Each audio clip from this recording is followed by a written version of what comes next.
The United States has conducted an operation that killed Osama bin Laden, the leader of Al-Qaeda, and a terrorist who's responsible for the murder of thousands. Osama bin লাদেনের শেষ কয়েক মুহূর্ত ছিল একদম নীরব, উত্তেজনাপূর্ণ এবং অপ্রত্যাশিত। দিনটা ছিল 2011 সালের 2রা মে। পাকিস্তানের আবেদাবাদে একটা উঁচু প্রাচীর ঘেরা আইসোলেট করা বাড়িতে ওসামা বিন লাদেন বসবাস করছিল। বন্ধুরা, তোমরা দেখতে পাবে এই বাড়িটি সম্পূর্ণভাবে আইসোলেট করা। আর পাকিস্তানের এই বাড়িতে পরিবারে লুকিয়েছিল দুনিয়ার the most wanted criminal Osama bin Laden. বাইরের জগৎ জানতোই না তিনি কোথায়। দুনিয়ার number 1 terrorist Osama bin Laden যে পাকিস্তানে লুকিয়ে আছে, এই কথাটা আনুষ্ঠানিকভাবে পাকিস্তান সরকার কোনোদিনও প্রকাশ করেনি। কিন্তু মোটেও হার মানেনি আমেরিকা। অবশেষে যুক্তরাষ্ট্র অর্থাৎ আমেরিকা দীর্ঘদিন গোয়েন্দা তৎপরতার মাধ্যমে আমেরিকার গোয়েন্দা বিভাগ অর্থাৎ CIA দিন রাত এক করে অবশেষে পাকিস্তানের ওই বাড়িটি যেখানে লাদেন লুকিয়ে আছে আমেরিকার গোয়েন্দারা হদিশ পায়। এই লিডটাকে যেন ছাড়তে রাজি ছিল না আমেরিকা।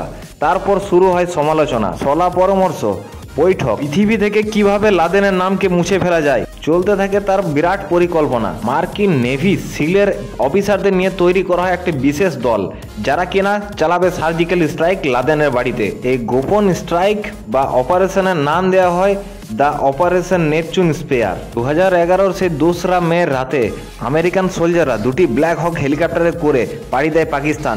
এমনভাবে তারা হেলিকপ্টার ওড়ায় যেন রাডারে না আসে। রাত্রি ঠিক তখন 1টা আমেরিকার সোলজাররা পাকিস্তানে ল্যান্ড করে পাঁচির টোপকে প্রবেশ করে লাদেনের বাড়িতে। দুর্ভাগ্যক্রমে অন্ধকার থাকার জন্য অনুমান ঠিকভাবে না করতে পেরে আমেরিকার একটি হেলিকপ্টার ব্লাস্ট হয়ে যায়। ল্যান্ড করার সাথে সাথে পাঁচির টোপকে প্রবেশ করে লাদেনের বাড়িতে আমেরিকান আর্মি। অভিযানের সময়ে রাখা হয়েছিল কড়া নিরাপত্তা, যেন কোনোভাবে কেউ টের না পেতে পারে। প্রথমেই তারা বাড়ির নিচের তলার রক্ষীদের হত্যা করে, তারপর উপর দিকে অগ্রসর হয়।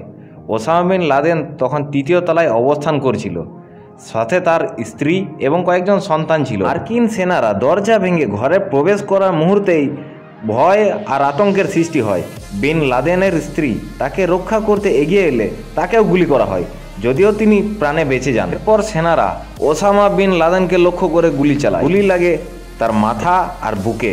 ঘটনাটি মাত্র কয়েক সেকেন্ডের মধ্যে ঘটে যায়। মৃত্যুর সময় লাদেন কিছু বলতে চেয়েছিলেন কিনা তা স্পষ্টভাবে জানা যায়নি, তবে মার্কিন কর্মকর্তারা এটা জানান যে লাদেন দীর্ঘক্ষণ প্রতিরোধ গড়ে তুলতে পারেননি। গুলিবদ্ধ হওয়ার সাথে সাথেই তার মৃত্যু ঘটে। লাদেনের মৃত্যুর পরেই অবসান বা শেষ ঘটে ইসলামিক মুজাহিদিন বড় গ্রুপ, যার নাম আল কায়দা। অপারেশন নেপচুন অভিযানটি পুরো প্রক্রিয়া প্রায় 40 মিনিট ধরে চলেছিল। অবশেষে 9/11-এর বদলা নিয়ে ফেলে আমেরিকা।